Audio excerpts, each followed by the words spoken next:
The one rule every alien should know: never board a human ship, Captain. Eric Miller sat in his chair on the bridge of the spaceship, dauntless. He had been exploring space for 15 years. He had seen many strange things, but nothing like what happened that morning. Lisa Wright, who handled communications, looked up from her screen. "Captain, we're getting a strange signal. It's coming from about 3 light minutes away. It doesn't match any human patterns." Eric sat up straight. Humans had never officially met aliens before, though many people talked about it. "Can you show it on the main screen?" The screen lit up. They saw a ship unlike any human design. It was black and shiny like polished stone. It had strange shapes sticking out from its hull that didn't make sense to human engineers. "Are there any living things on board?" Eric asked. Ben Garcia checked his science instruments. "Hard to tell for sure, Captain. The ship's material is blocking our scans, but I can see air leaking out through a hole in the side. Someone or something is in trouble out there." Kate Summers turned around in her seat. "Captain, the rules say we should tell command before we make first contact with aliens." Eric thought about this. Command was 2 weeks away by normal communication. By then, whoever was on that ship would probably be dead. "I understand, Officer Summers," he said. "But the rules also say we can help in emergencies when lives are at risk. We're going to help them." He leaned forward. "Everyone get ready for rescue operations. Officer Garcia, put together a team to board their ship. Use standard safety procedures." As the Dauntless changed direction to reach the damaged ship, Eric felt this decision would change everything. Humans were about to officially meet their space neighbors for the first time, and first impressions were important.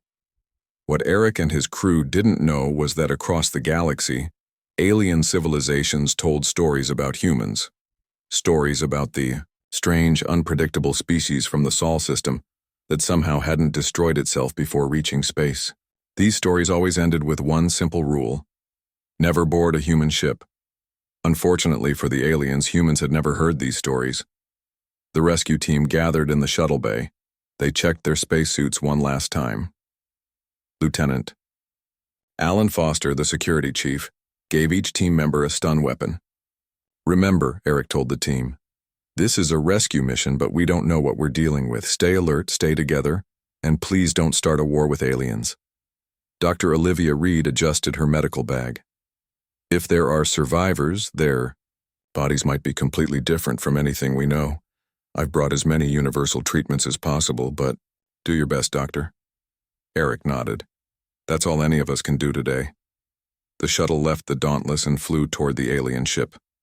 Up close, they could see the damage clearly. A long tear ran along one section, letting the air inside escape into space. "Looks like they hit something," Alan said. "Maybe space rocks or debris." The team connected to what seemed to be an emergency door. Ben Garcia worked the control panel, surprised when it responded to his touch. "Either their technology works like ours by coincidence, or this ship can adapt to different systems," he said as the door opened. Inside the alien ship, soft blue light pulsed like a heartbeat. After checking that the air was safe, the team took off their helmets. The air smelled sweet, like cinnamon mixed with a sharp electric smell. "The life support system is working in this section," Olivia said, looking at her instruments. "Temperature is about 62 degrees. Oxygen is good for humans to breathe, though there's more nitrogen than we're used to." The team moved carefully through hallways that seemed to shift slightly as they walked past, as if the ship itself was alive and watching them. "I'm picking up life signs ahead," Ben whispered, pointing toward what looked like the ship's control room. They entered a round room, filled with control stations unlike any human design. Instead of buttons and screens, there were pools of what looked like liquid metal and crystal structures that glowed from within. Near one of the stations, 3 figures huddled together. They were about 5 feet tall, with thin bodies covered in shiny scales that changed color as they moved. They had 4 eyes arranged in a diamond pattern on their faces. Where a human would have a mouth, they had what looked like delicate gills that moved rapidly as the humans entered. One of the aliens stepped forward, raising hands with 3 fingers in what the humans hoped was a peaceful gesture. Hello, Eric said, keeping his voice calm. We received your distress signal. We're here to help. The aliens looked at each other, their scales turning pale yellow. The one in front held up a small device that played a series of musical sounds, followed by accented but understandable English. You are humans? From Earth? Eric nodded slowly. Yes. I'm Captain Eric Miller of the Earth ship Dauntless. The alien's gills moved rapidly and its scales darkened to deep blue. But the humans couldn't tell if this meant fear or excitement. The legends are true, the alien said, its translator conveying awe. Humans really do move toward danger instead of away from it. Your ship is damaged, Eric continued. We can offer repairs, medical help. No time, the alien interrupted. Others coming. They must not find you here with us. Others? Alan tensed, his hand moving toward his weapon. Hostile others? The alien's scales flashed red. The Vorax. Scavengers, predators. They disabled our ship and will return to take it and us. You must leave. Eric shook his head. We're not abandoning you. Come with us to our ship. We can... to board a human vessel. The alien's translator couldn't quite capture the complex emotion in its musical language, something between terror and respect. It is forbidden by all races. It is the one rule. A violent shake interrupted the alien's words. Emergency lights flashed as new alarms sounded. They have returned, the alien said simply. The one rule every alien should know: never board a human ship. The alien ship shook again. Captain Eric Miller steadied himself against a wall. The three aliens looked frightened, their scales now a pale gray color. We need to move now, Eric said firmly. Lieutenant Foster, help our new friends to the shuttle. Dr. Reed, check if any of them need medical help. The lead alien, who had introduced himself as Zir, shook his head. The Vorax are very dangerous. They hunt other species. They will follow us. Then we'll deal with them, Eric replied. But first, we need to get you to safety. As they hurried through the corridors, Ben Garcia checked his scanner. Captain, I'm detecting multiple breaches in the outer hull. Something is cutting through. We have maybe 8 minutes before they get inside. When they reached the shuttle, the aliens stopped at the doorway. Their scales flickered between gray and blue colors. They seemed afraid to enter. Please, Olivia said gently. We want to help you. Zir spoke quietly to the other aliens in their musical language. Finally, they stepped into the shuttle, moving carefully as if expecting something terrible to happen. Just as the last alien entered, they heard loud metallic footsteps coming down the corridor. Get them to the Dauntless, Eric ordered. Foster and I will hold them off and take the escape pod.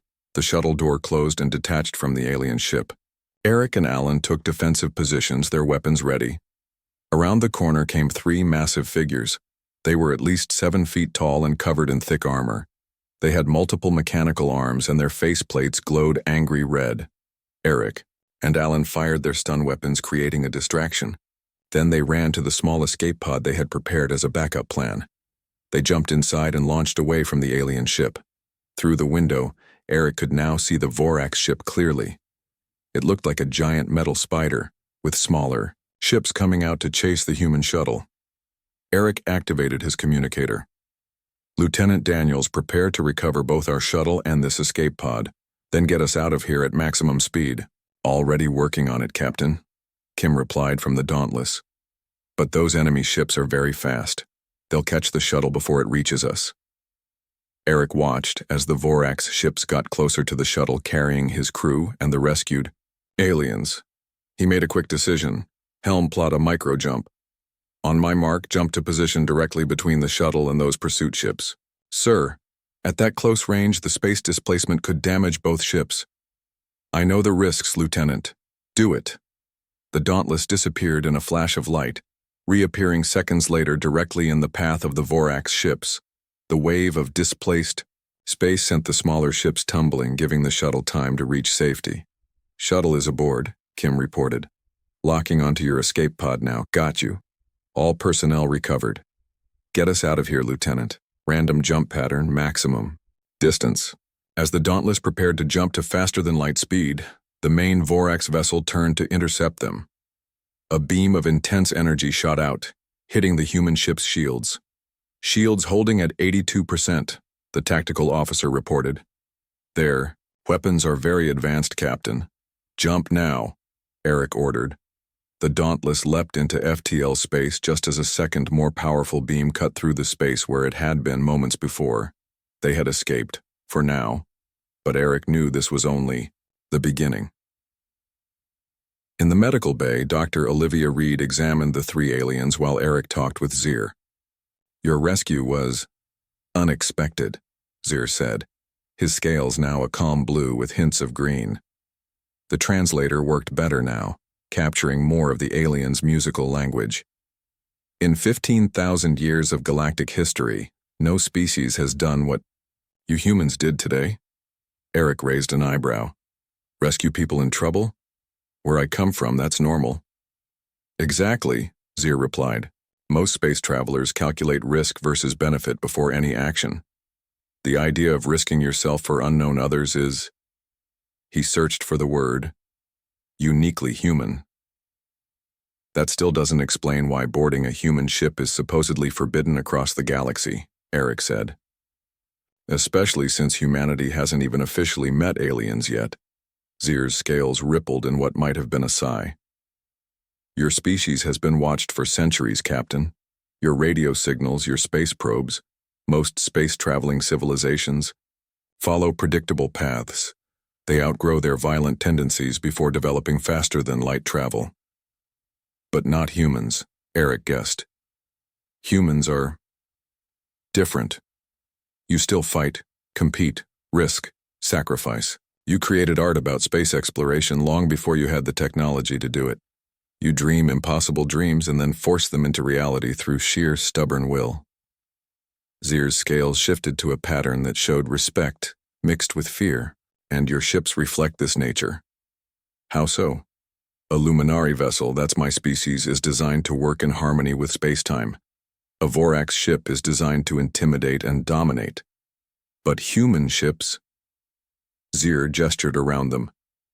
They are designed to survive, to endure any hardship, to protect their crews at all costs. Your vessels are extensions of your protective instinct, and that makes them unique, and very dangerous to anyone who would threaten what you consider under your protection. Before Eric could respond, the ship's alert system activated. Captain, to the bridge, Kim's voice came through, tension evident in her voice. Excuse me, Eric said, rising quickly. Please make yourself comfortable, we'll continue this discussion shortly. On the bridge, the situation had become worse. The main screen showed not one but 3 Vorax vessels closing in on their position. How did they find us so quickly? Eric demanded. Ben looked up from his station, face grim. They must have put a tracker on the alien vessel. When we brought the survivors aboard, it came with them. Can we remove it? Working on it, sir, but these Vorax are persistent, and I'm detecting unusual energy readings from their lead vessel. They're preparing something big. Eric studied the tactical display. They were outgunned and couldn't escape until they removed the tracker. Fighting was their last option, but these predators had left them little choice. Battle stations, he ordered. Prepare all defensive systems. Send a message to Earth Command with everything we've learned. As the crew raced to prepare, Zir entered the bridge, his scales now a deep, resolute purple.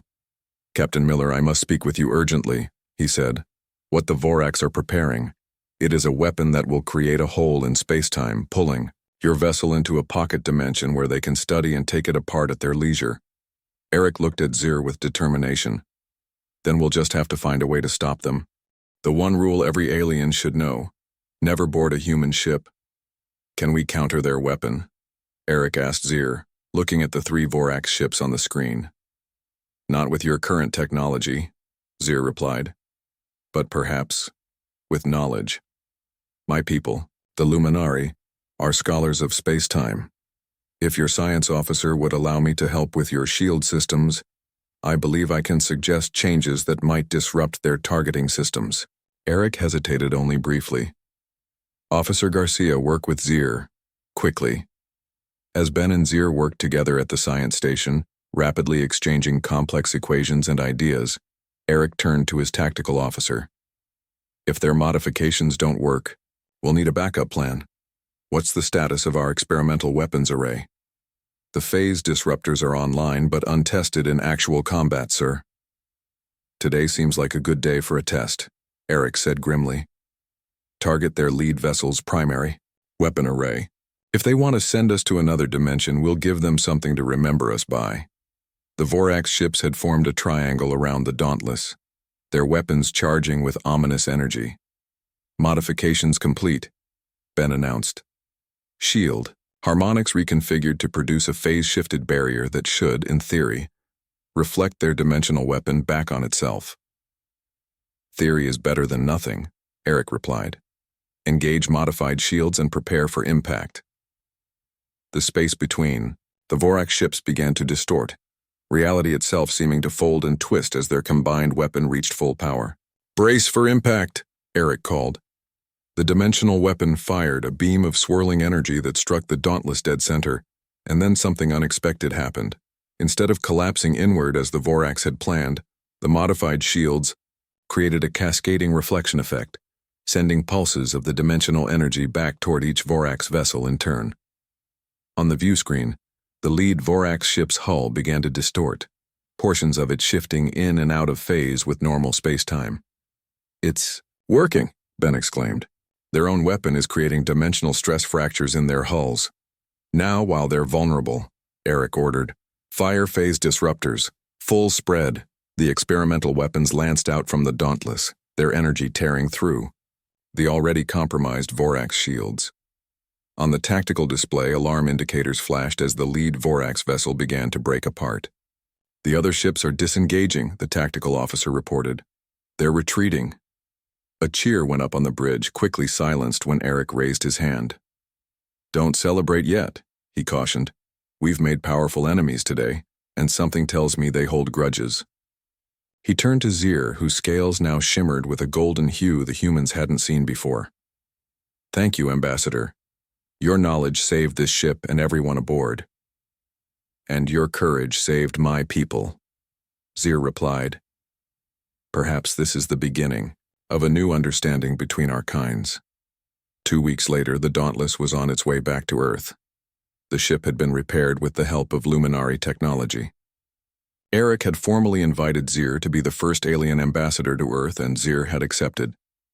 Eric sat in his office with Zier, Dr. Reed, and Officer Garcia, discussing the upcoming arrival at Earth. Your people have never officially met aliens before, Zier said, his scales showing a pattern of nervous blue and green. Are you certain they are ready? Eric smiled. Humanity has been dreaming of this moment for centuries. Yes, there will be some who fear the unknown, but most will welcome you with open arms, especially when they learn how you helped save the Dauntless. And the Vorax? Olivia asked. Will they follow us to Earth? Eventually, Eric nodded. Which is why we need to prepare. The good news is our encounter has given us valuable intelligence about their technology and tactics. Ben looked up from his datapad. The modifications Zier helped us make to our shields have already been transmitted to Earth. They're implementing them fleet-wide as we speak. And my people have contacted the other peaceful races in this sector of the galaxy, Zier added. Many are interested in opening diplomatic relations with humanity. Why now? Eric asked. If you've been observing us for centuries, why wait until now to make contact? Zier's scales rippled thoughtfully. In truth, Captain, there has been a debate among the spacefaring civilizations about humanity for a long time. Some, like my people, believed you should be welcomed when you were ready. Others feared your unpredictability. And the Vorax? Olivia asked. They saw you as a potential threat to their dominance, Zier replied. They have been the apex predators of this sector for millennia. Your rapid technological advancement concerns them, so they would have attacked us eventually, Eric concluded. Yes, Zier confirmed. But now, instead of facing them alone, you have potential allies. Eric stood and walked to the window, looking out at the stars streaking by. You know, when I took command of the Dauntless, I never imagined first contact would happen on my watch, and I certainly never imagined it would immediately lead to an interstellar conflict. Is that regret I hear, Captain? Olivia asked. Eric turned back to them with a determined expression. Not at all. If we hadn't intercepted that distress call, the Vorax would have eventually come to Earth anyway, but we would have been unprepared and alone. Now we have knowledge, allies, and time to prepare. The ship's communication system chimed. Captain, Lieutenant Daniel's voice came through. We're receiving a transmission from Earth Command. They've received our reports and are preparing. A formal welcome for Ambassador Zir. They've also accelerated production of the phase disruptor weapons based on our encounter data. Thank you, Lieutenant, Eric replied. Tell them we're proceeding on schedule. After the communication ended, Zir's scales shifted to a warm, amber color. Your species continues to surprise me, Captain. Most races would react with fear after such an encounter. Oh, there's plenty of fear, Eric admitted. But humans have a long history of turning fear into action. We prepare for the worst while hoping for the best. A wise approach, Zir agreed. And perhaps the reason for that old rule about never boarding human ships. Which reminds me, Eric said with a slight smile, now that we're officially making contact with the galactic community, perhaps that rule needs updating. Zir's scales flickered with amusement.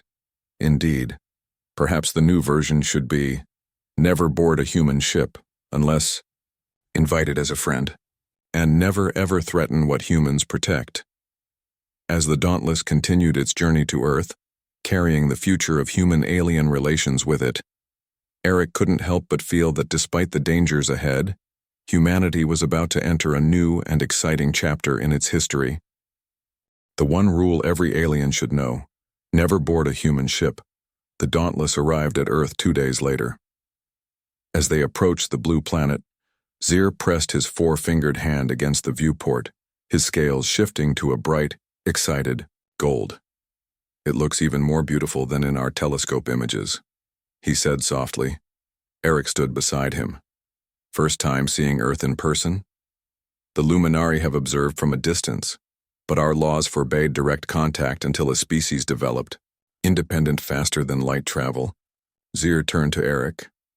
It was believed that meeting more advanced civilizations too early could harm a young species' development. And now? Eric asked. Now circumstances have forced our hand, Zir replied. The Vorax will not stop with one defeat. They will return, stronger, and in greater numbers. The ship's communication system activated. Captain Miller, Lieutenant Daniels called. Earth Defense Command requests that we proceed to the special landing area they've prepared. Security teams and diplomatic representatives are standing by. Acknowledged, Eric replied. Tell them we're on our way. As the Dauntless entered Earth's atmosphere, Eric noticed Zir's scales had taken on a nervous gray pattern.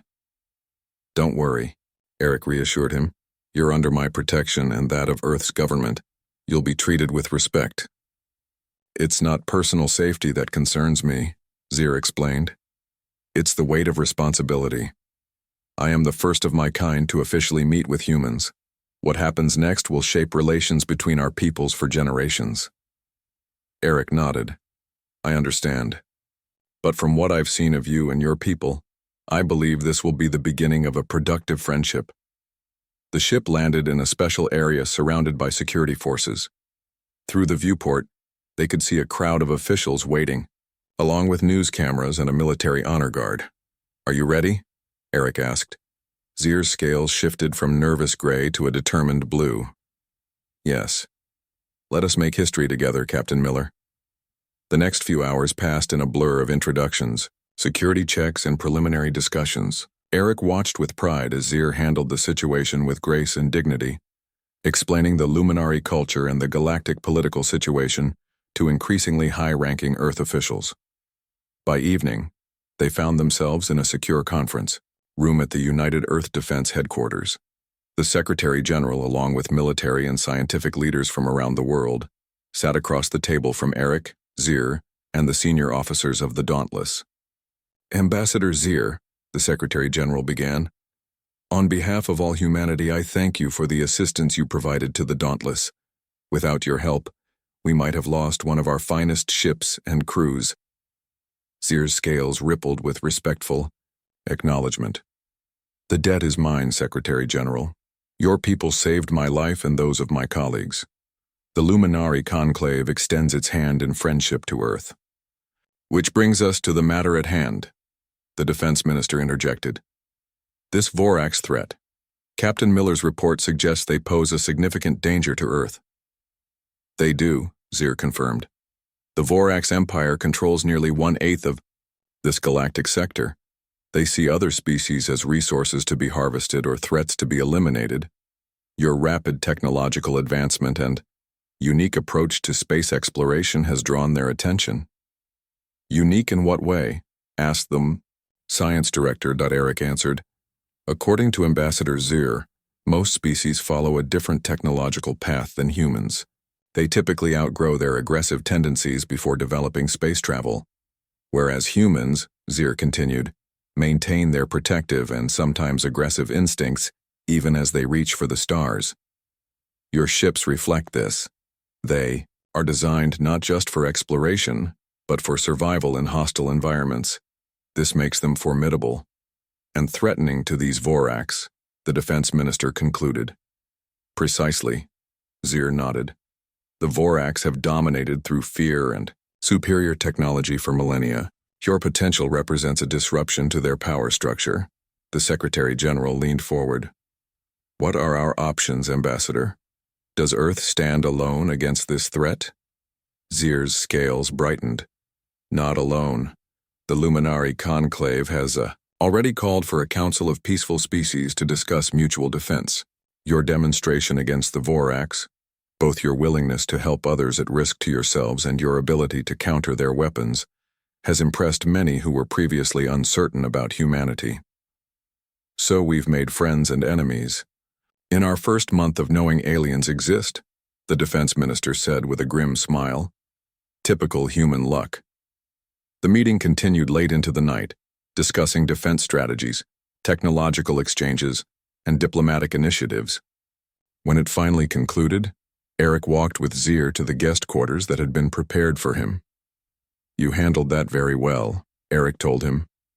"Earth's leaders are not always easy to impress. They are much like you, Captain, practical, cautious, but ultimately driven by a desire to protect their people." Zier paused at the door to his quarters. "May I ask you something personal?" "Of course. When you made the decision to rescue my ship, you had no way of knowing the consequences. You risked your vessel and crew for strangers. Why?" Eric thought for a moment. "It's hard to explain. There's an old saying on Earth, all that is necessary for evil to triumph is for good people to do nothing. I couldn't just pass by when someone needed help, even if helping meant risk, even if that someone was alien.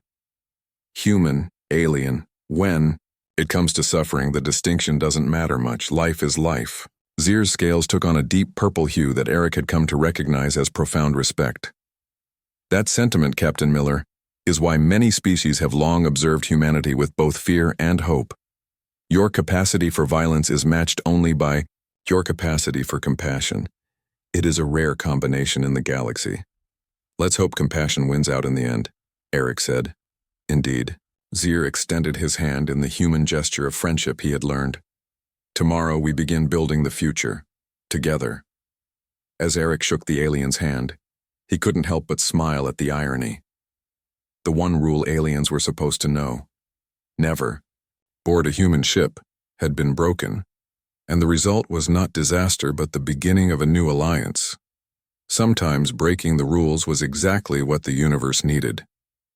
The one rule every alien should know: never board a human ship. 3 months passed since Zier's arrival on Earth. The world had changed forever with the knowledge that humans were not alone in the universe. Cities now had special areas where visiting aliens could stay comfortably. Scientists from Earth and the Luminari Conclave worked together, sharing knowledge and technology. Captain Eric Miller stood on the new observation deck of the Dauntless. The ship had been upgraded with Luminari technology. Its shields were stronger, its sensors could see farther, and its engines could travel faster than ever before. Zier joined him, his scales glowing a peaceful blue in the starlight. Your ship looks much better now, Captain. Thanks to your people's help, Eric replied. The new systems are amazing. Our engineers say it would have taken us 50 years to develop this technology on our own.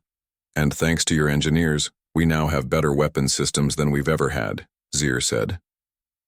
The Luminari focused on defensive technology for so long we neglected to develop ways to fight back against threats, Eric nodded.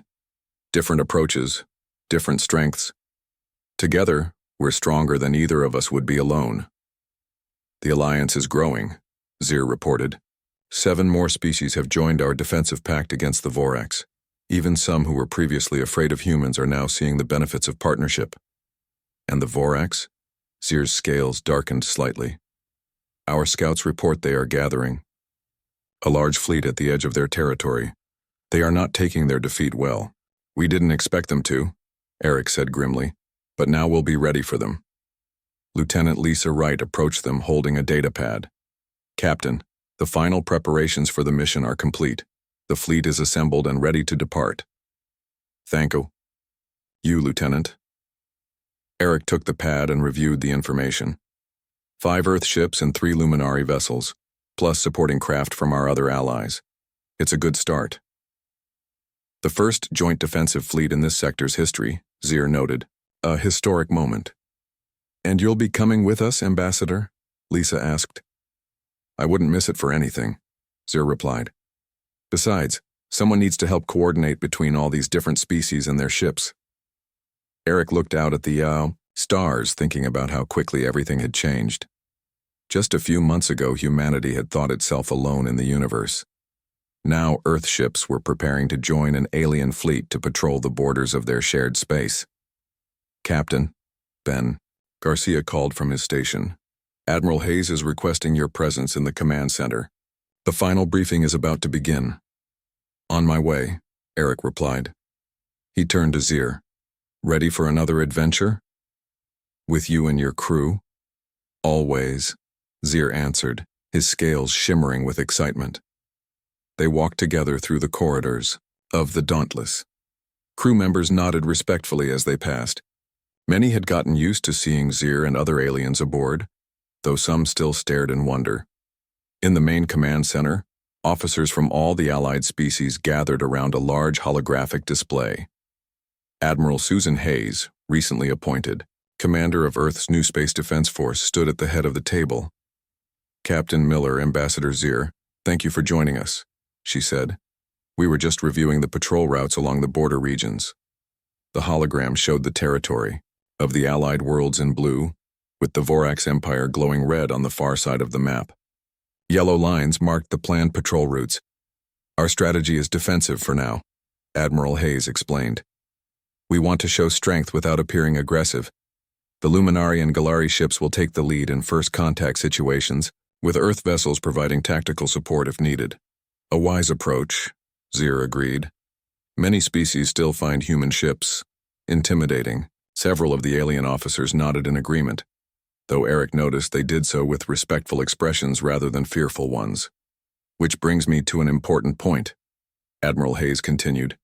We've been discussing the infamous rule about never boarding human ships that seems to be common knowledge among spacefaring species. Ah, yes. Zir's scales rippled with amusement. That old saying. Well, we think it's time for an update, Admiral Hayes said, smiling slightly.